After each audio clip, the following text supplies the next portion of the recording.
আমাৰ সৰ্বশক্তিমান প্ৰভু যীশু খ্ৰীষ্টৰ নামত সকলোকে শুভেচ্ছা জনাইছোঁ।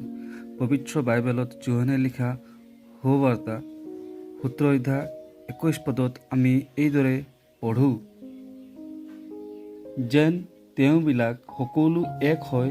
হে পিতৃ, তুমি যে মোক পঠালা, ইয়াক জগতে বিশ্বাস কৰিবলৈ তুমি যেনেকৈ মোত আৰু মই যেনেকৈ তোমাত, তেওঁবিলাকো তেনেকৈ যেন আমাত হয়।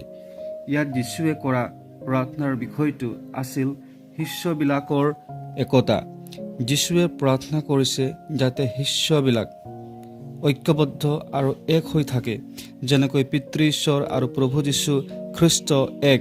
ইয়াত যি একতাৰ কথা কোৱা হৈছে, ই বৰ নীতিসন্মত আৰু মৌলিক একতা। প্ৰভু যীশু খ্ৰীষ্ট তেওঁবিলাকৰ বিশ্বাসৰ আধাৰ আৰু অধিকেন্দ্ৰ।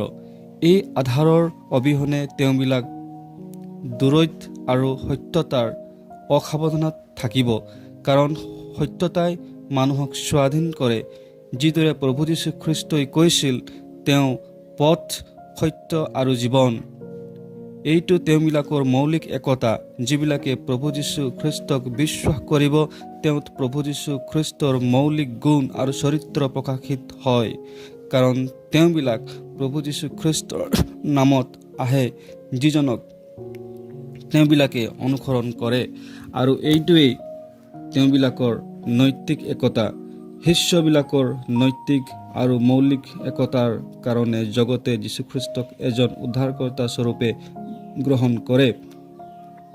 আমি আপোনালোকৰ কাৰণে ঈশ্বৰৰ ওচৰত প্ৰাৰ্থনা কৰোঁ, যাতে আপোনালোকে প্ৰভু যীশু খ্ৰীষ্টৰ সুবাৰ্তাত এই বাৰ্তাৰ যোগেদি বিশ্বাস কৰে। ধন্যবাদ।